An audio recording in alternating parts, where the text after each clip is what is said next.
Já agora um aviso antes de começar a aula propriamente.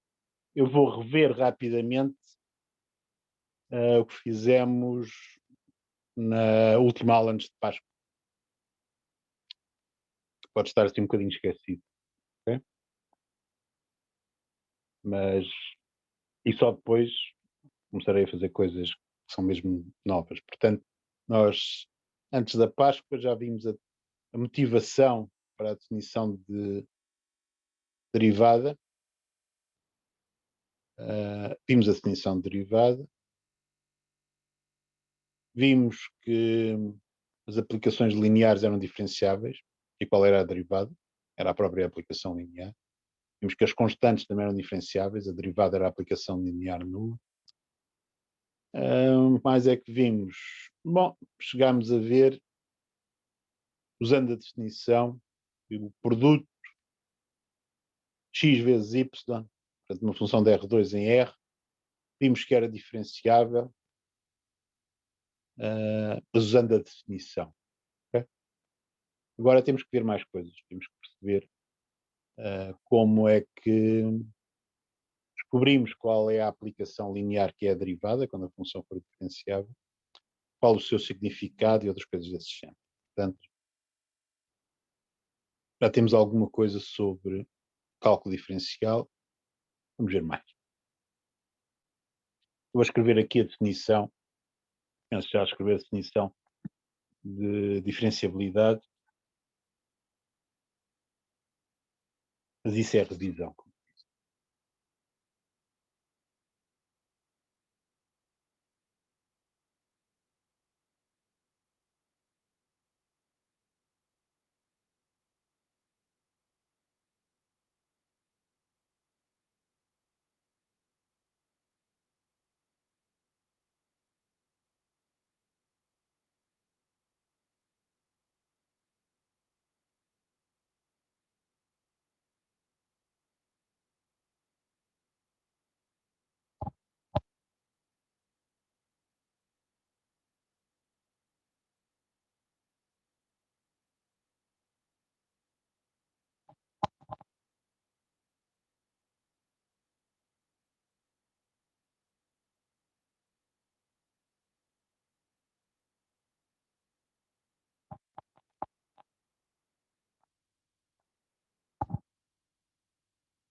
Pois bem, na aula passada motivou-se o conceito de diferenciabilidade no contexto em que estamos, funções de Rn em Rm. Portanto, nós dizemos que uma função é diferenciável num ponto interior do seu domínio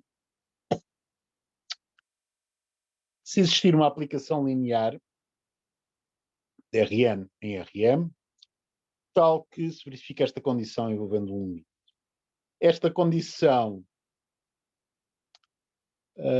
nós chegamos lá, enfim, vimos que era razoável, pegando a definição de diferenciabilidade de funções reais de variável real, existir um limite finito da razão incremental, não é? Manipulando essa igualdade um bocadinho e generalizando um pouco. O que é que nós esperamos? Bom, o nosso ponto de vista, digamos, é assim, nós abandonamos a ideia de que diferenciabilidade é ter esse limite de razão incremental finito, passamos a uma ideia de podemos aproximar localmente a função, localmente quer dizer para o h que aparece aqui neste limite pequeno, podemos aproximar a função por o valor no ponto mais um termo linear. Num certo sentido que se faz preciso em termos de limite. Claro está que a ideia por trás disto é aquela que é natural.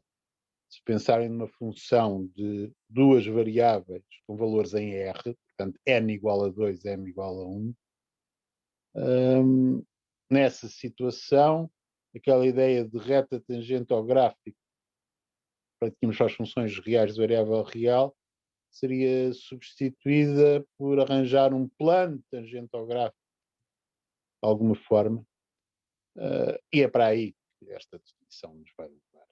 Okay? Portanto, que mais é que vimos aqui? A primeira coisa que vimos, a primeira proposição, é que a aplicação T, se existir,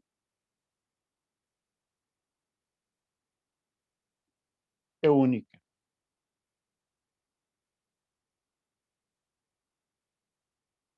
Ou seja, aquela aplicação linear que eu arranjo, se eu arranjar outra, tem que ser igual. Okay? Verificamos isso pegando aqui neste limite, com uma das aplicações lineares, com o outro, igualando uma coisa à outra, e depois verificando que se as aplicações lineares fossem diferentes num disparate.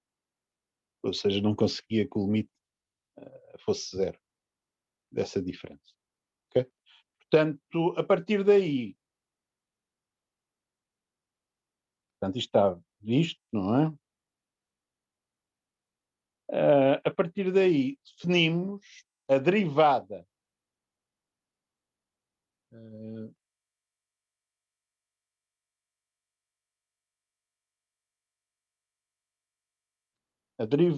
de f no ponto x0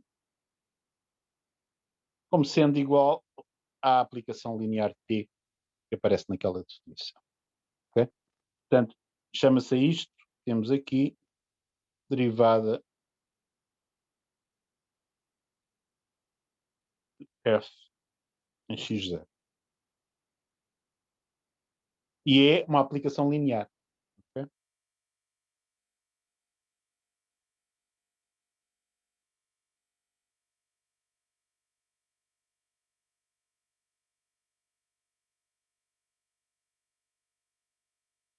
No caso particular de funções reais de variável real,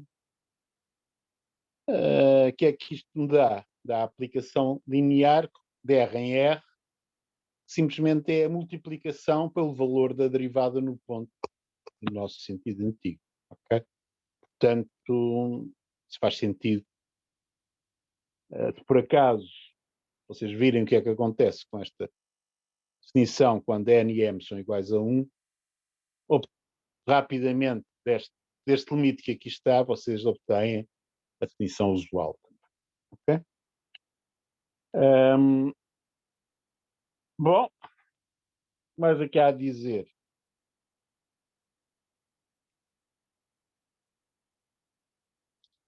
coisas que já vimos na aula passada.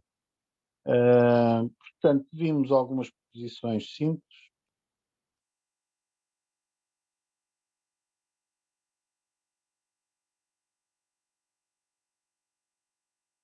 Portanto, as soluções constantes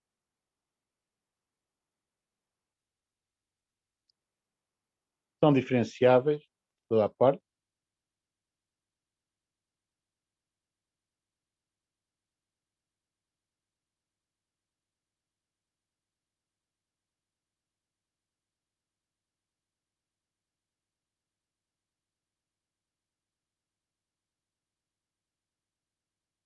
Com derivada nula. Entenda-se por derivada nula a aplicação linear nula, ou seja, aquela aplicação linear que a qualquer vetor de Rn associa o vetor zero de Rn. Okay? Também vimos, isso é um bocadinho mais profundo. Como é que se via que as funções constantes eram diferenciáveis? Bom, simplesmente metendo uma função constante na definição, naquele limite, tínhamos na definição, e verificando que com a aplicação linear nula aquilo tudo marcha lindamente. Não é? A mesma verificação mais ou menos trivial também me dá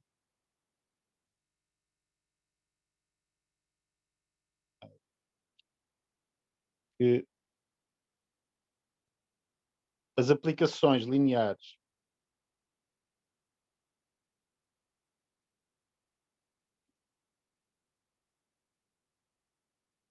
são diferenciáveis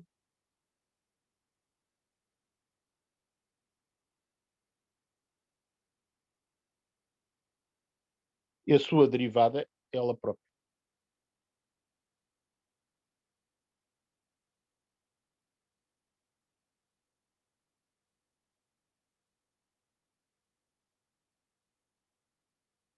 Coisa que também se verifica simplesmente enfiando uma aplicação linear no lugar do f, pois o f de x0 mais h menos o f de x0 é o f do h, menos f de h, torna aquele numerador que aparecia naquele limite identicamente nulo, de maneira que o limite é nulo e a coisa está feita.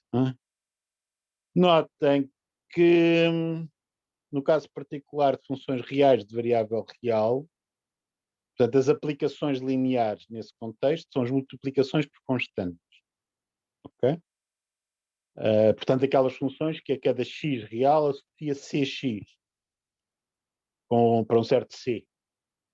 A sua derivada, pensando à antiga, era o c. Ok? Mas o C define uma aplicação linear de R em R que era a mesma como tínhamos começado. Ok? Portanto, há aqui talvez uma certa dificuldade em orientarmos os nossos neurónios para pensar dessa maneira, mas de facto isto bate certo. Okay? Bom, depois fomos fazer algo um pouco mais duro, né? Portanto, um exemplo.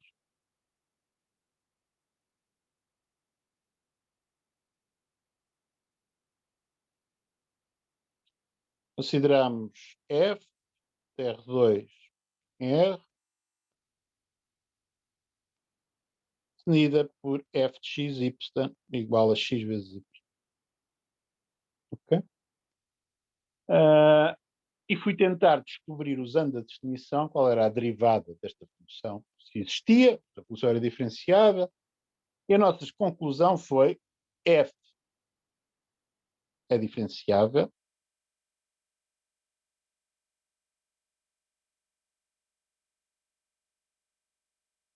em R2 e a sua derivada num ponto xy, atuando, reparem que isto é a aplicação linear, atuando sobre um vetor de R2 que eu vou indicar as suas componentes como sendo H e K, dava exatamente a aplicação em que eu faço o seguinte cálculo. pego no H, multiplico pelo Y e depois pego no K, multiplico pelo X e somo.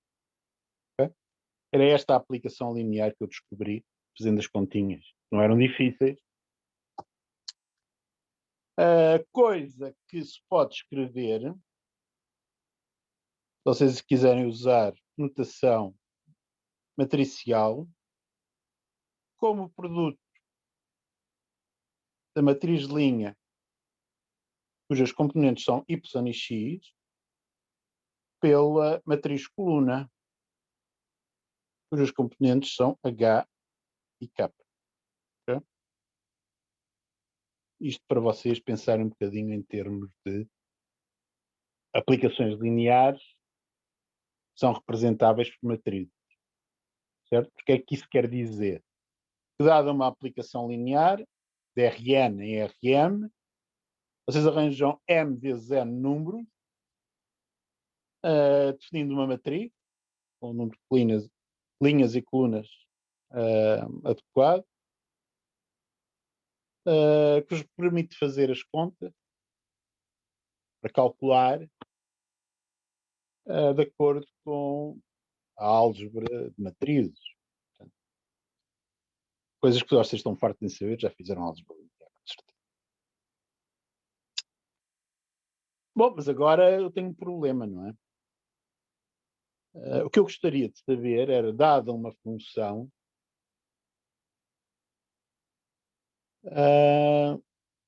como é que eu chego a essa matriz a partir da função. Okay?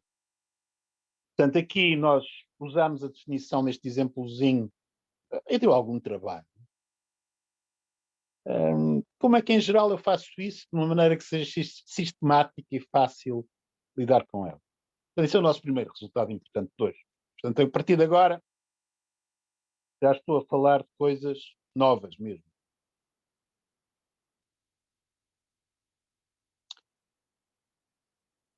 Pois bem, para esclarecer essa questão, saber qual é a aplicação linear, ou melhor, qual é a matriz que eu uso para representar a aplicação linear, como é que eu faço contas, afinal,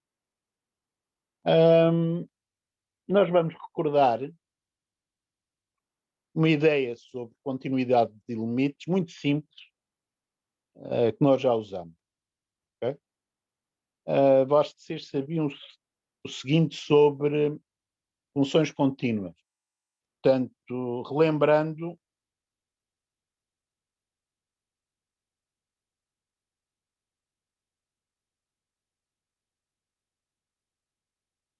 um resultado sobre continuidade e um resultado em paralelo sobre limites. Se vocês tiverem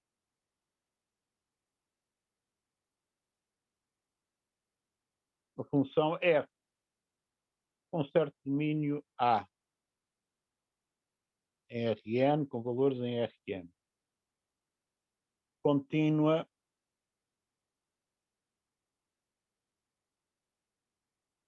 em um ponto x asterisco, tá? E S for um subconjunto de A, ao qual ainda pertence o x asterisco, então a função que eu obtenho de f, restringindo-a ao conjunto S, então a restrição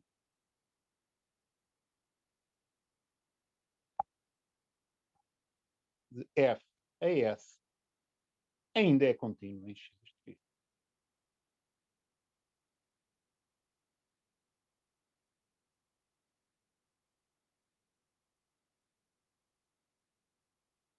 Okay? Isto é uma trivialidade, corre trivialmente da definição de continuidade, mas era uma maneira interessante de pensar quando eu queria provar que uma função não era contínua num ponto.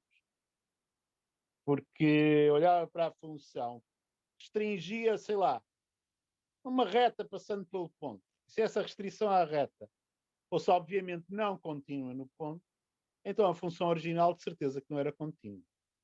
Okay? O que eu faço para continuidade, fiz aqui para continuidade, também posso fazer para limite. Posso também trabalhar da mesma maneira, não é? Portanto, se eu tiver função G, certo domínio em Rn, valores em Rn.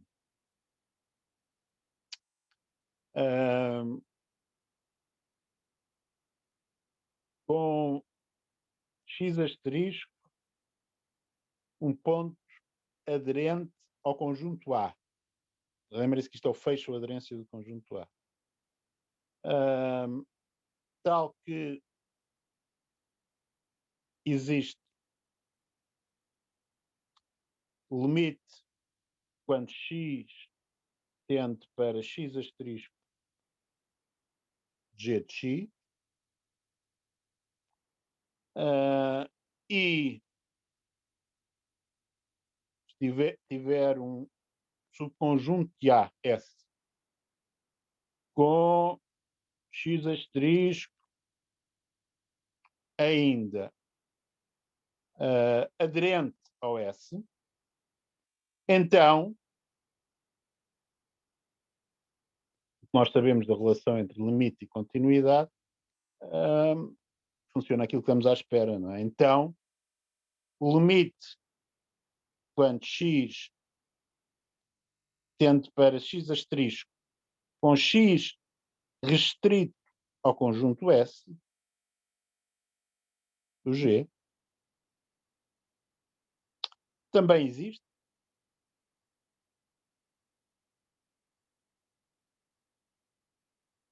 E tem o mesmo valor.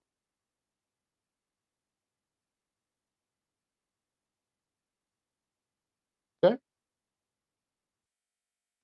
E, enfim, o teorema azul servia-nos para provar não continuidade num ponto, muitas vezes. Este teorema preto serve-nos muitas vezes para provar que não existe limite num ponto. Okay? Vai-nos servir para descobrir a estrutura da matriz que representa a aplicação linear derivada. Okay? Como? Portanto, a ideia é muito simples. Professor, Diga. pode relembrar porque é que põe um asterisco no X? Para distinguir, podia ser x0, podia ser x explica, podia ser y. Epá, apeteceu-me. O asterisco não tem significado nenhum notacional, a não ser dizer que há um certo ponto específico que eu estou a falar. Está bem? Ok. Eu dizia eu, o que eu vou fazer, portanto, a observação importante, eu quero que vocês fiquem conscientes dela. Vamos descobrir a estrutura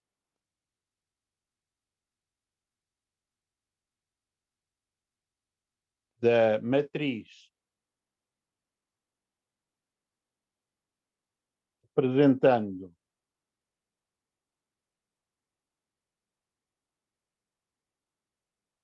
a aplicação linear derivada.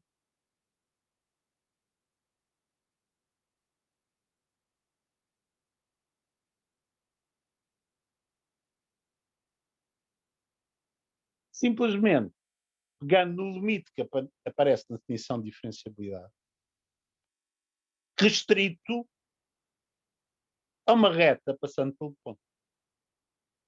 Portanto,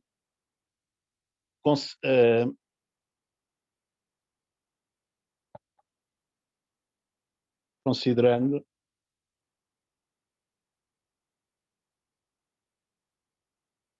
o limite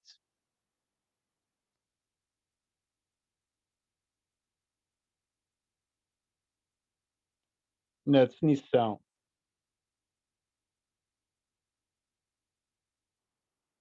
de diferenciabilidade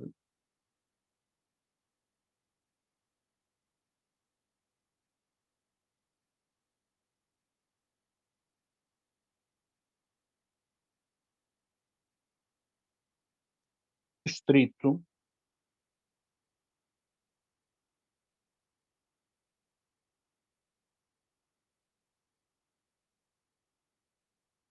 uma reta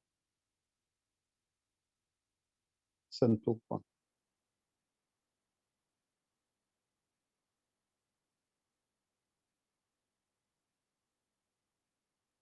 Ok? Vamos lá ver como é que isto corre.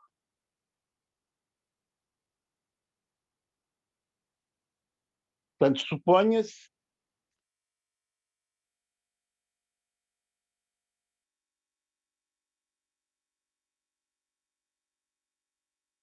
F, um certo domínio A, em Rn, mas em Rm, diferenciável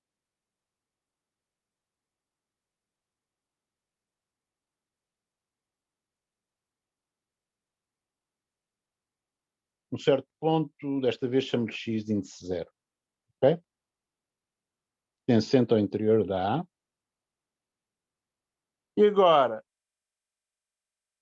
seja V um vetor qualquer de Rn. Okay? Vamos considerar a reta passando por x0 na direção de V. Okay? Consideramos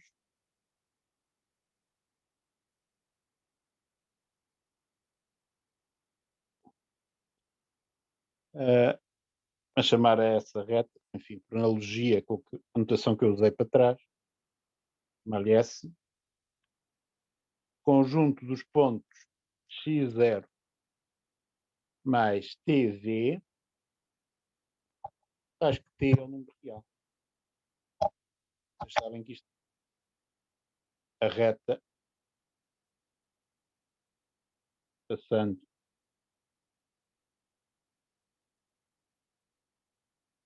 x0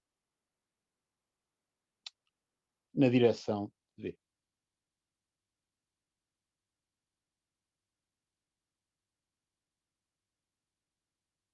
Então,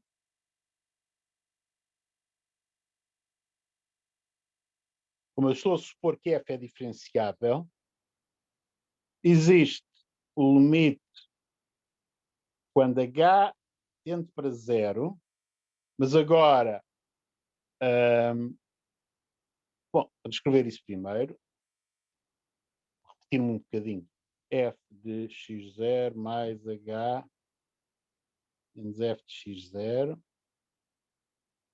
menos, agora já não vou pôr t para a aplicação linear, mas df de x0 aplicado a h, a dividir por norma de h igual a 0. Okay?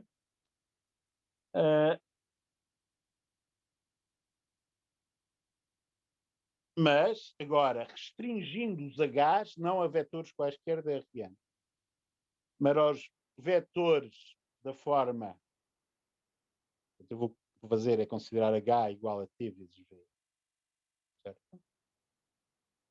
De maneira que x0 mais tv exatamente um ponto sobre a reta.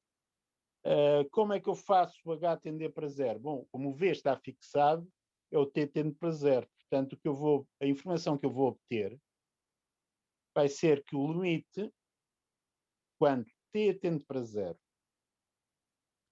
de f de x0 mais tv menos f de x0 menos derivada de f em x0 aplicada a tv. Ora bem, como isto é linear, eu até posso, com a aplicação linear, eu até posso escrever isto um bocadinho melhor. Deixem-me apertar isto um bocado mais, de maneira a vocês verem bem.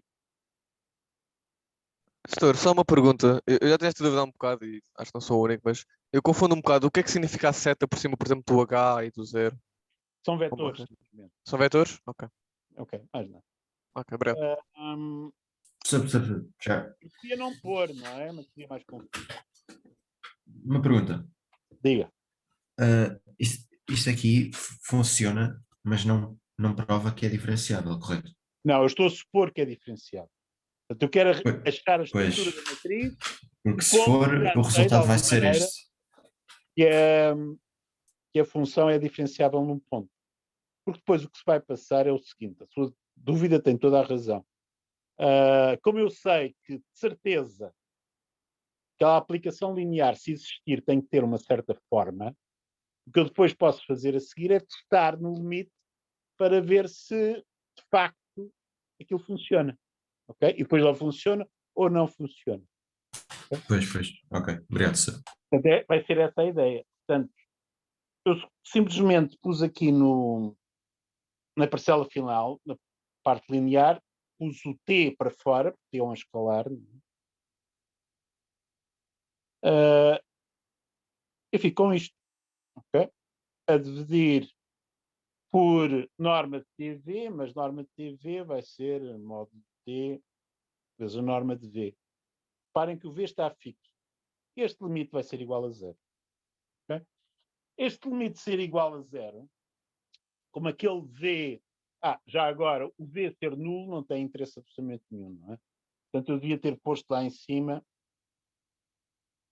o V não é zero. Okay?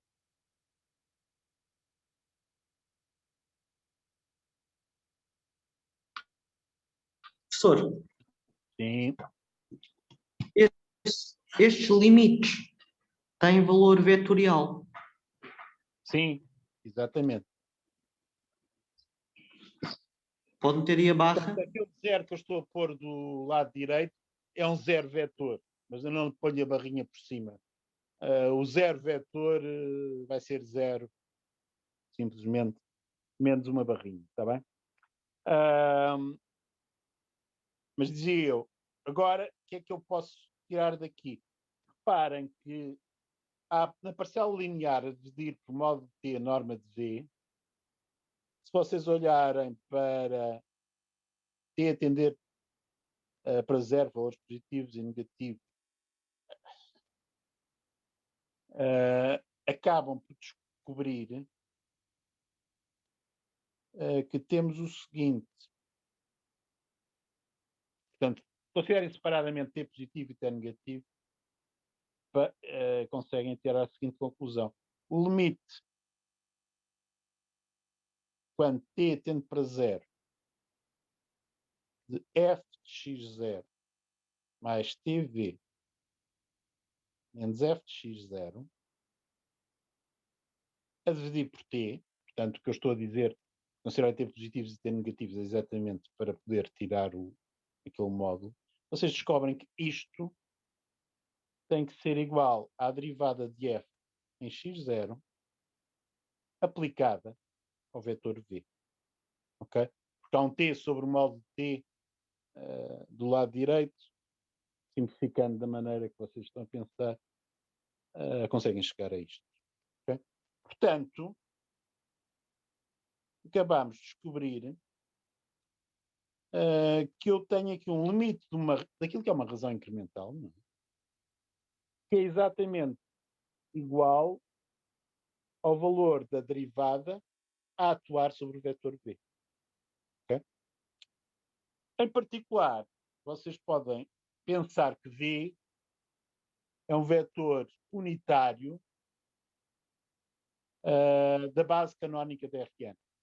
Um dos vetores, depois tudo zeros, 0, algures e depois tudo zeros, etc. Portanto, em particular,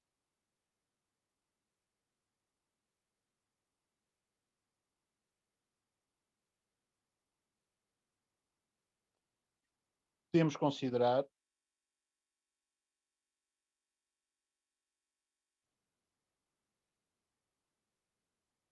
V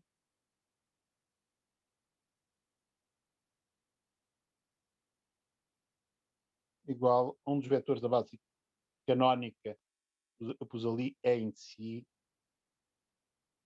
é igual a vetor com zeros, depois com 1, depois com zeros outra vez, não é?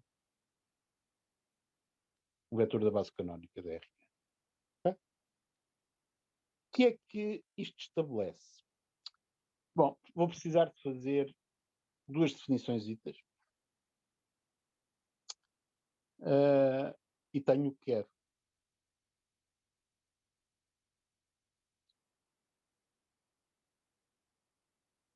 Portanto, nós vamos definir derivada segundo um vetor. Okay?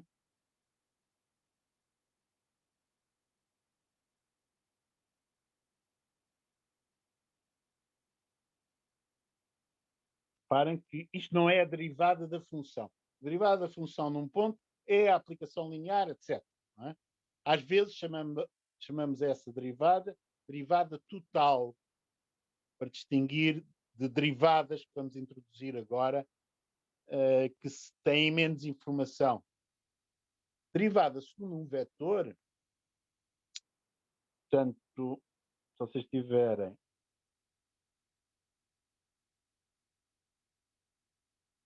função f, um certo domínio em Rn, valores em Rm, x0 pertencente a A, nem sequer preciso, para definir derivada segundo o vetor, não preciso necessariamente que o ponto seja interior. Okay? Basta que exista um certo limite. x0 pertencente a A, definimos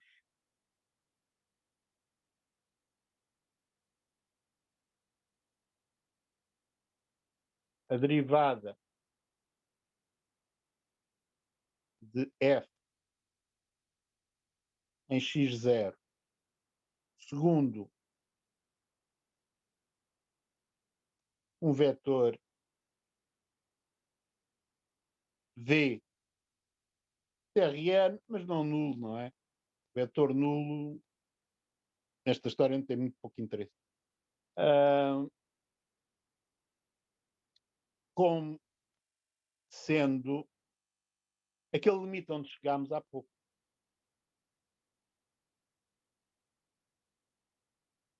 Limite quando t tende para zero de f de x0 mais tv menos f de x0 sobre t. Se existir.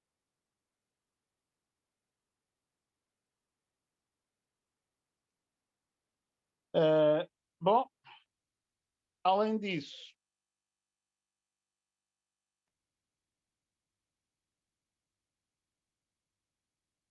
no caso particular de V ser um vetor da base canónica, vai ter vai ter muito mais útil ainda. Portanto, será conhecido por derivada parcial. Nós já encontramos, quando eu vos falei de um exemplo, usando o teorema Weierstrass para localizar um ponto extremo de uma função, falei-vos de derivadas parciais. Ora bem, voltam a aparecer aqui desta maneira. Portanto, no caso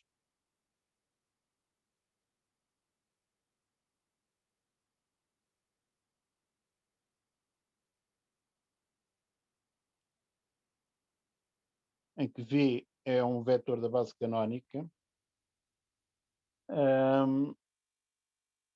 chamamos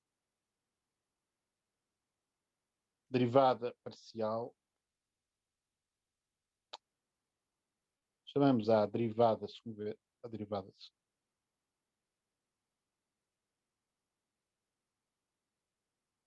em si, derivada parcial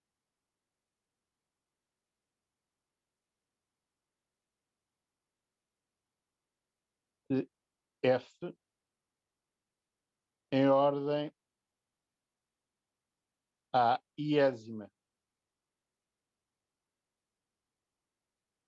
variável.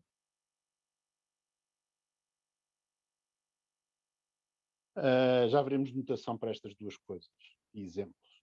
Okay? Porque reparem, no caso da derivada parcial, o que vocês estão a fazer é um limite de uma razão incremental em que aquele x0 mais tv, portanto, x0 mais t é índice I, vocês só estão a adicionar o t na iésima coordenada, de maneira que estão a calcular, no fundo, uma derivada da função de uma variável em que todas as coordenadas menos uma, que é essa a iésima variável, estão fixas, consideram essa iésima coordenada como uma variável de uma função real de variável real. Ok? Notação para estas duas coisas.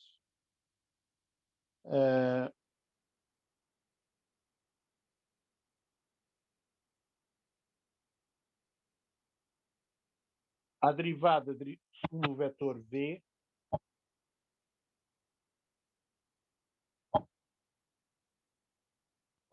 usaremos uma notação deste género. T índice V df de x0. Vou escrever isto mais. Vou escrever isto numa página nova, senão vocês não vão precisar. Não vão perceber, quero dizer. Portanto, notação. A derivada segundo o vetor V, uma função f num ponto x0, é o limite quando t tende para zero de f de x0 mais tv menos f de x0 sobre t. Okay? Há também quem use outras notações, vocês encontrarão livros em que, em vez disto, se usa df sobre tv, ou melhor, del f sobre del v, x0, significando exatamente o mesmo.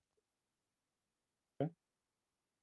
Nós utilizaremos esta segunda notação, inclusivamente, quando falarmos de derivadas normais de uma função, em que a normal é a normal a uma superfície. Enfim, veremos isso quando falarmos de integrais de superfície, esta notação dar-nos a jeito nessa altura. Para a derivada parcial,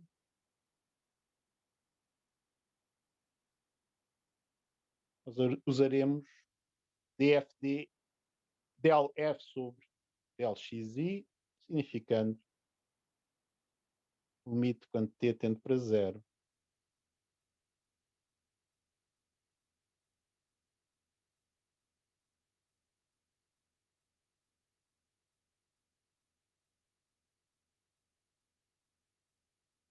Exemplo. E comecemos pelas derivadas parciais. Se eu tiver f de xy é igual a x vezes y, então a derivada parcial de f em ordem a x corresponde a derivar a função dada por xy, considerando que o y está fixo e o x é uma variável. Ora, fazermos essa conta, nós já sabemos fazer no nosso passado cálculo 1. Está y. Okay? Derivada parcial em ordem y. Bom, é a mesma coisa trocando de x com y, vai dar x. Okay?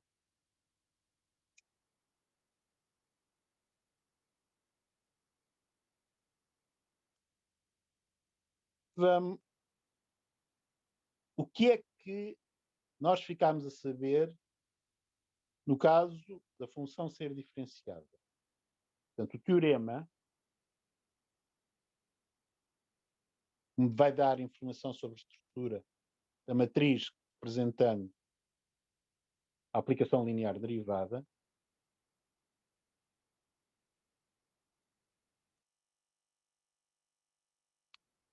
Vai ser este. Com a notação que se introduziu, vai ter um aspecto fácil de saber de cor, não é? O teorema vai dizer-nos o seguinte: se f, um certo domínio em Rn, valores em Rm, for diferenciável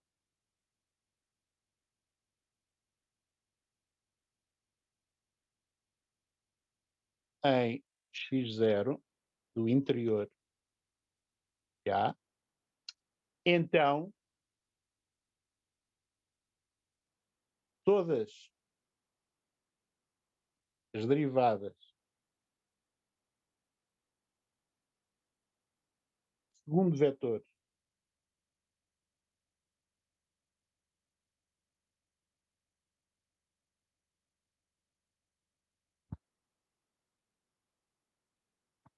existem em x0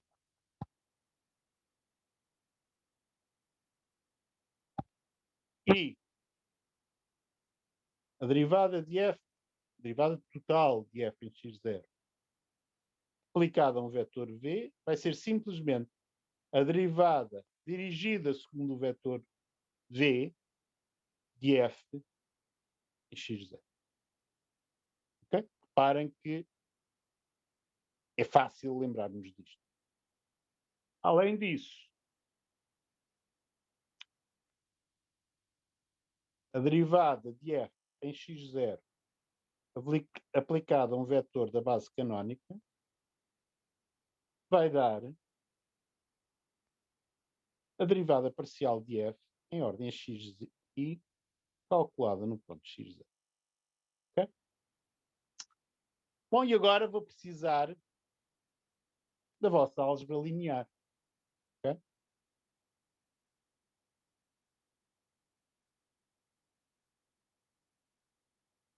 Olhemos para esta última expressão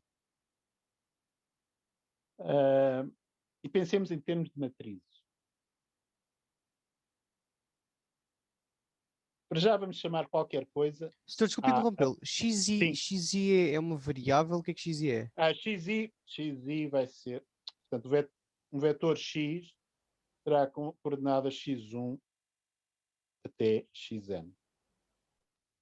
Ok? Portanto, aquele i é o É uma dessas. da coordenada do EI, que é igual a 1, não é igual a 1. Okay? Portanto, eu tenho usado esta sistematicamente, x igual a x1 até xn. Portanto, xi será, vou indicar uma variável relativamente a qual estou a considerar a derivada parcial. Dizia eu,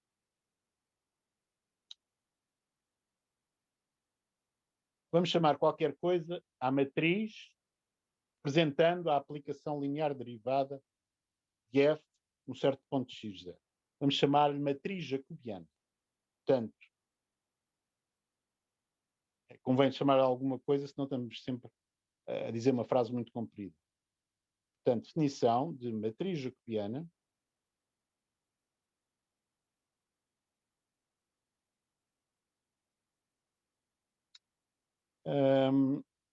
é a matriz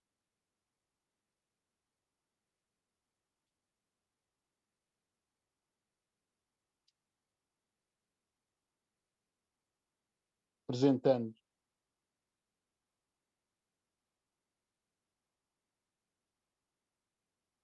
a derivada de f no ponto x. Okay? A notação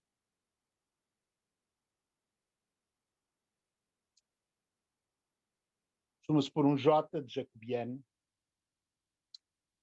põe-se em subscrito a letra da função, depois o ponto onde estamos a fazer as contas. Sim. Okay? Portanto, o que eu quero saber é como é que é esta matriz. Ora, isso já não é difícil. Porque se eu pegar na matriz jacobiana de f em x0 e fizer o seu produto pelo vetor E em si, não é? Eu ia pôr ali a notação matricial, mas não preciso. Okay? Mas imaginemos a matriz. Portanto, tenho aqui a minha matriz. Aqui tenho um vetor 0, 0.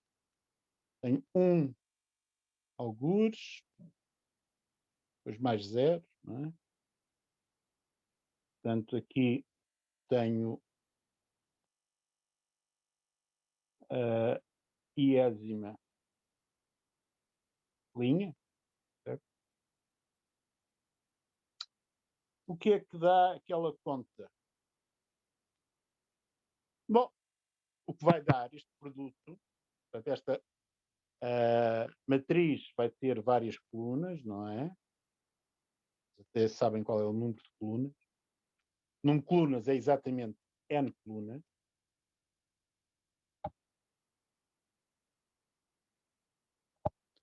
E temos m linhas, não é? Obviamente.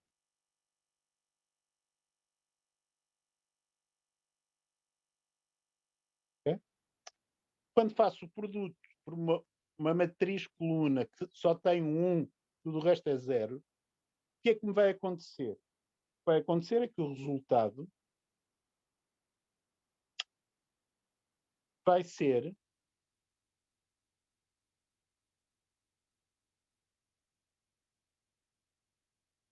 uma coluna que vai corresponder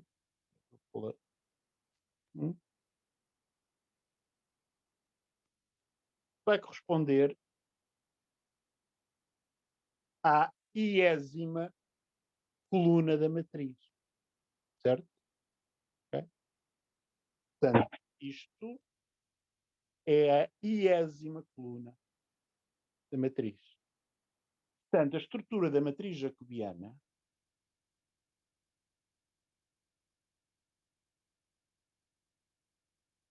agora fizer isso para todas as colunas, vai ter uma coluna aqui, vai corresponder à derivada parcial de f em ordem a x1 primeiro. Calculada, obviamente, em x0. Depois mais colunas, derivada parcial de f em ordem a x índice i, calculada em x0, será a coluna genérica, digamos assim, e continua até chegar ao df xn em x0. Okay? Ou seja, eu posso identificar as colunas desta matriz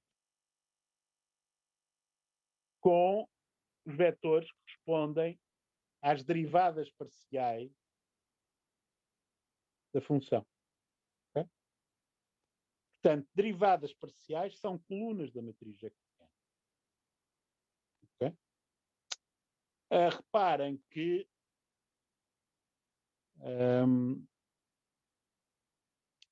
o limite que aparece na definição de derivada parcial, se a função tiver valores vetoriais, esse limite é um vetor. Okay? De maneira que, de facto, temos colunas. Se a função tiver valores em R, a matriz jacobiana só tem uma linha e então estas derivadas parciais são números. Okay? Mas, em geral, se m for maior do que 1, as derivadas parciais são colunas daquela matriz. Okay? Vamos ver que informação é que isso me dá.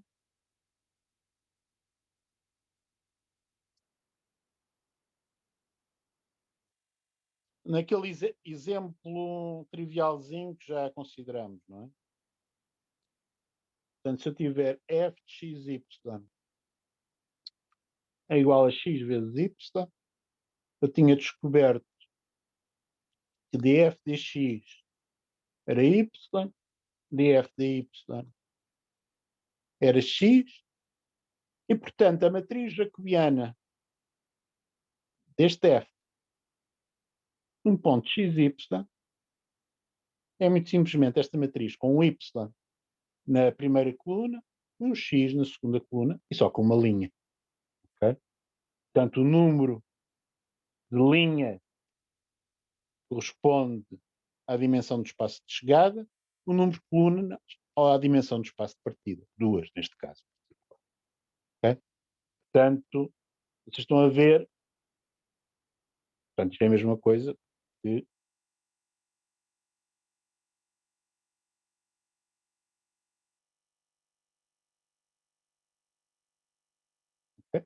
isto. Portanto, estamos a começar a ver como é que é a matriz jacobiana. As suas colunas são derivadas parciais. Okay? Já agora, será que se chama alguma coisa às linhas? Será que as linhas também têm um nome? Identificámos-las de alguma maneira com um vetor linha? Sim. Okay? São aquilo que se chama gradientes. Mas isso já vai ser uma história para a próxima aula, na quarta-feira. Okay? Portanto, agora vamos precisar de mais resultados sobre diferenciabilidade. Já sabemos como é que vamos fazer contas com estas aplicações lineares derivadas. Okay? Portanto, se soubermos que a função é diferenciável, os números, os m vezes n números, definem a aplicação linear, já sabemos como os apanhar.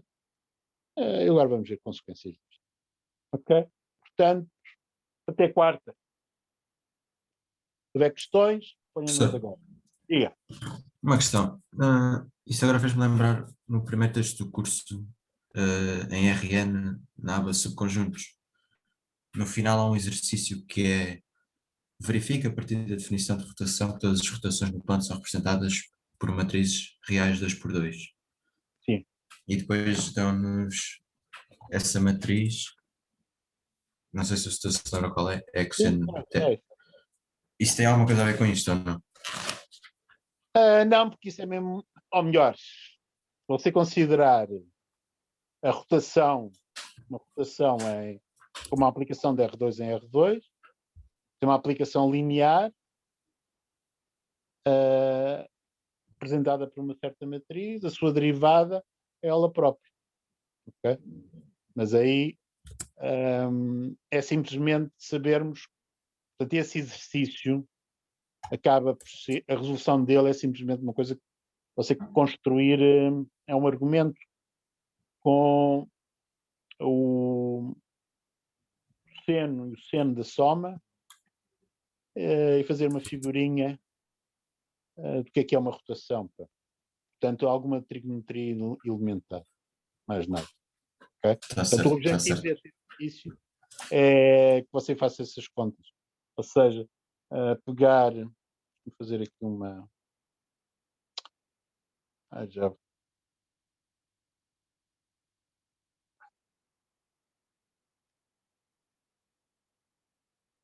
Aí. Portanto, se você tiver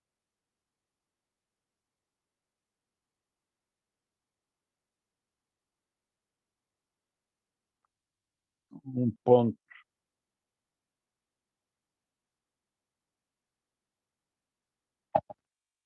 de XY no plano, roda aqui o desgraçado no ângulo θ, ok? Para um outro ponto,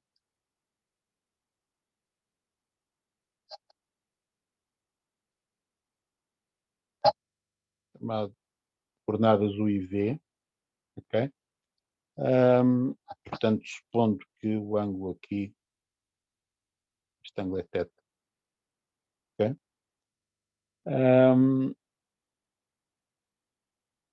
Portanto, se você tiver aqui um ângulo alfa, okay? Consegue, portanto, considerando o cosseno de alfa mais θ e o seno de alfa mais θ, e usando as fórmulas do cosseno da soma e do seno da soma, consegue relacionar VU com XY. Ok? Se fizer isso, aparecem as entradas da matriz. São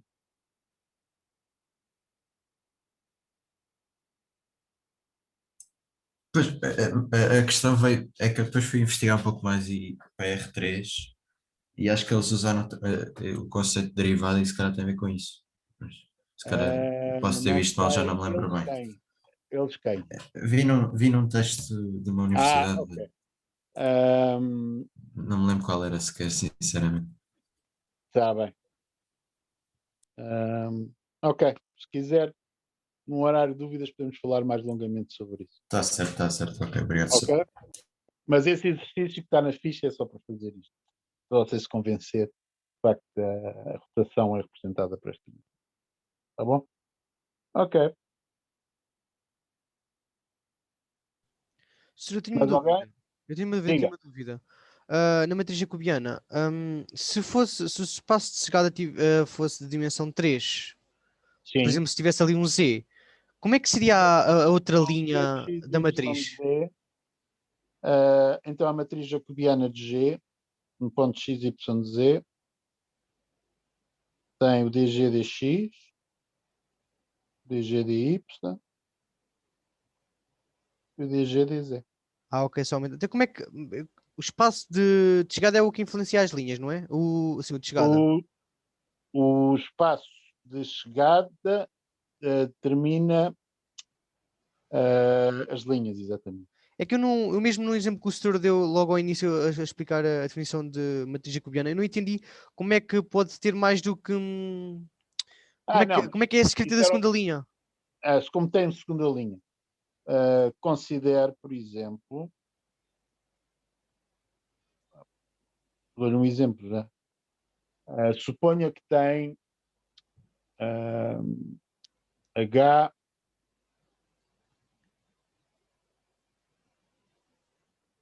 de XY dada por XY na primeira coordenada e x quadrado mais y ao quadrado na segunda coordenada. Ok? Então a matriz jacobiana deste H vai ter na primeira linha aquilo com que eu tinha feito hoje, um y e um x. Na segunda linha vai ter, repare, a primeira Ok, a derivada em ordem x do x quadrado mais exatamente, y quadrado. Ok. Já estou a perceber o que é que o senhor quis dizer com o espaço de chegada, ok. Tá bom? Uhum. Ok? Bom, e agora Obrigado. vamos complicar isto, não é? Eu comecei os exemplos com as dimensões mais pequenas possíveis, não é? Saindo do R para R, não é? Mas agora vamos complicar isto consideravelmente para fazer mais contas. Ok, senhor. Obrigado. Tá bom, nada. Mas alguém? Então, acabamos. Deus, senhor. Deus, até a próxima.